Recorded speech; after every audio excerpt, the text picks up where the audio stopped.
Madame la présidente de la commission des lois, monsieur le rapporteur, monsieur le ministre, mes chers collègues, nous examinons aujourd'hui la proposition de loi relative au droit de vote par correspondance des personnes détenues.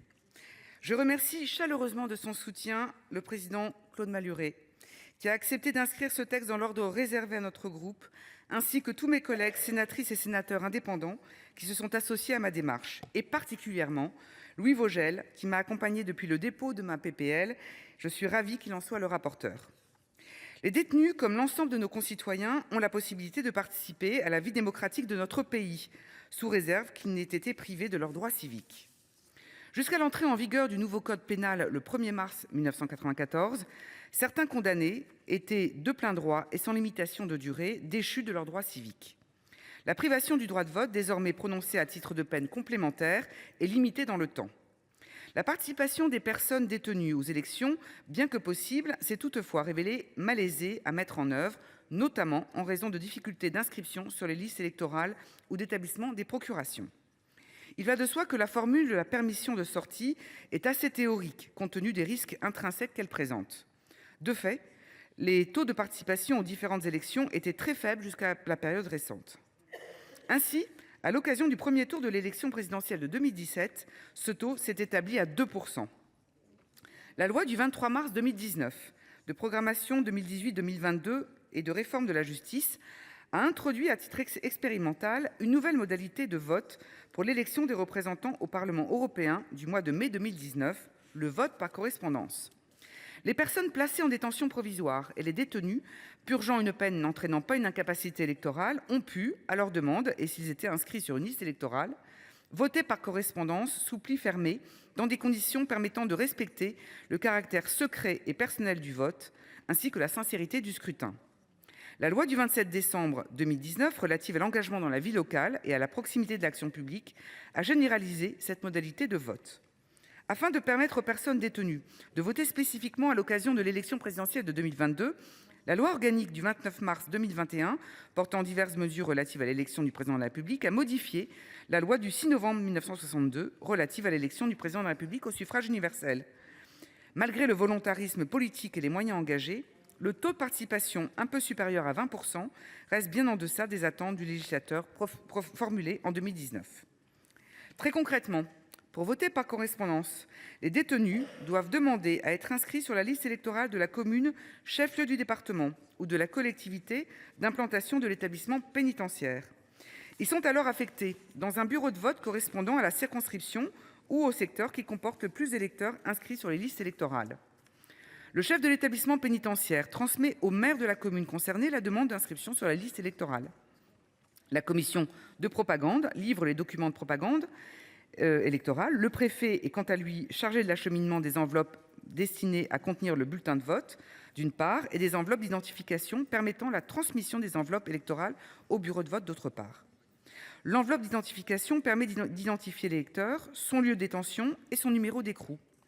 Les plis de vote par correspondance sont ensuite remis au président du bureau de vote le jour du scrutin et jusqu'à la fermeture du bureau de vote. Celui-ci, ou tout membre du bureau qu'il désigne, ouvre chaque pli et, après avoir émargé en lieu et place de l'électeur, met aussitôt dans l'urne l'enveloppe contenant le bulletin. L'organisation des opérations de vote et la procédure suivie sont donc parfaitement réglées et ne souffrent d'aucune contestation. Alors, me direz-vous, pourquoi légiférer si le vote par correspondance fait l'objet d'un relatif consensus et permet aux personnes condamnées à une peine d'emprisonnement de participer à la vie civique en vue de leur réinsertion? C'est justement parce que ces modalités de vote sont très imparfaites que j'ai souhaité faire évoluer le droit positif.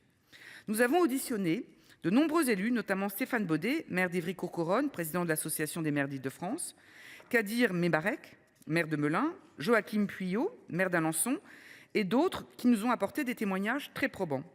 Ils ont unanimement exprimé le souhait d'une évolution législative, considérant qu'il est difficilement acceptable de faire voter les personnes détenues dans une commune à laquelle ils sont totalement étrangères et dont elles ignorent tout des équipes municipales en place et de leurs projets.